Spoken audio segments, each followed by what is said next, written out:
menambah ilmu nih gitu. Apalagi kan kita juga tahu kalau ilmu-ilmu parenting seperti ini kita nggak diajarkan di sekolah gitu. Jadi dengan adanya Khadijah Festival ini saya sih merasa saya sendiri sangat belajar banyak gitu ya.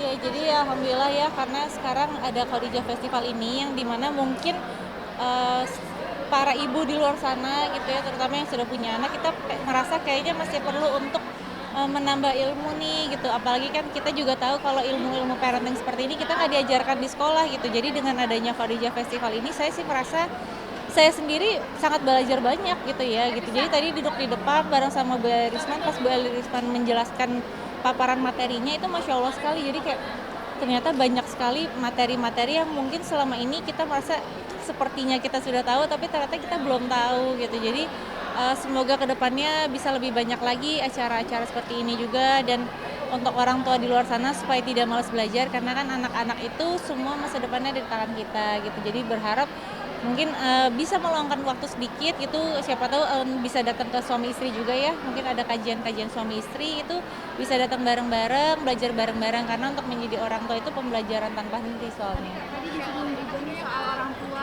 ayah dan ibu yang bekerja. Iya. Nah, terus anak diasuh oleh siapa? Nah, Mhm. kalau diasuh oleh pengasuh mungkin seperti apa sih pola parentingnya? Iya, jadi kalau untuk kita sendiri, untuk saya sama Kak Dude memang kita ada mbak yang bantu.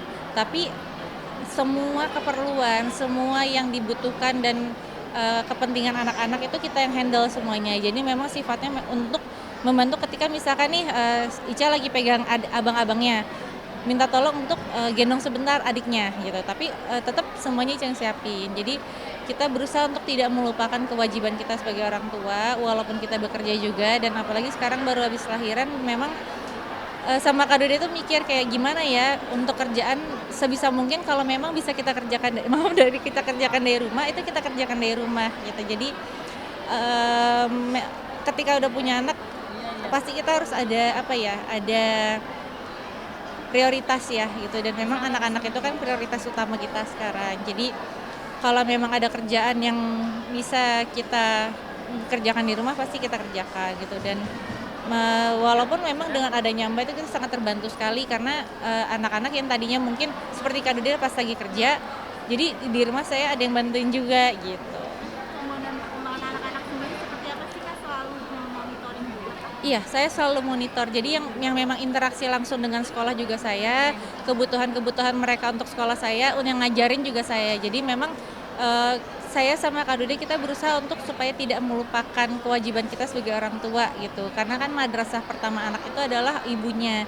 Nah, saya berusaha untuk walaupun mungkin nggak sempurna, tapi saya berusaha untuk bisa memberikan yang terbaik untuk anak-anak. Dia sendiri kan sekarang udah masuk 5 bulan. Mhm. Mungkin seperti apa sih perkembangannya? Oke, jadi Lia sekarang udah 5 bulan, bulan depan MPASI, lagi belajar lagi mengingat-ingat kayak menunya apa aja ya, peralatannya apa aja ya yang diperluin, terus juga baca-baca lagi cara mungkin misalnya nih menghindari GTM gitu karena abang-abangnya pernah GTM juga.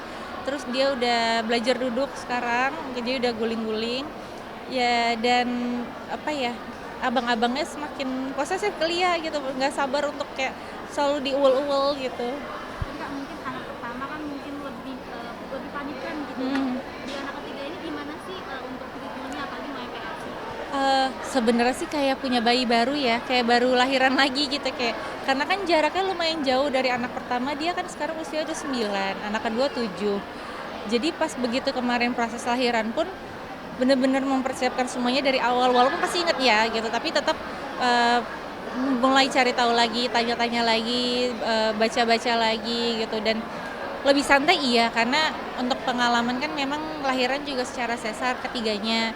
Jadi udah ada pengalaman untuk melahirkannya udah tahu gitu. Tapi ya tiap anak itu kan proses menyusuinya berbeda, terus juga tumbuh kembangnya mereka berbeda. Nah, itu yang lebih apa ya, sekarang ditekankan lagi gitu. Jadi kayak, oh kira-kira ini sesuai nggak ya sama milestone-nya. Kan mengajarkan anak juga agama sejak dini dan apa?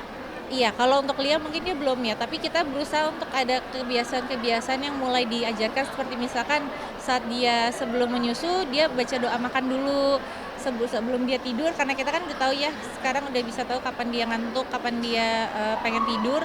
itu kita bacakan doa sebelum tidur gitu. Jadi dari situ mulai pelan-pelan dan juga didengerin murotal supaya dia kan bisa mendengar, soalnya kita berharap yang didengarkan oleh anak-anak itu adalah yang baik-baik semuanya. Oke, terima kasih teman-teman media.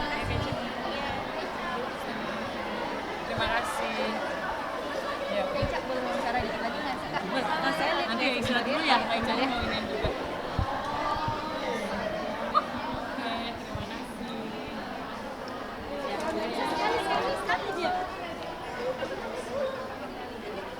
Oke. Dan terima kasih ya. Ya. Nggak ada.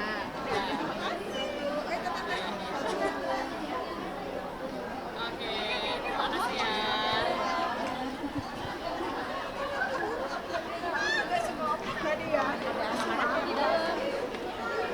Udah 2 jam tadi belum nyusul sana. Nyusul dulu. Ngomongin apa kita? Ngomongin soal anak-anak aja sih. 2 pertanyaan boleh? Boleh, Pak. Ayo. Apa? Oh, makan Cak, di Cak.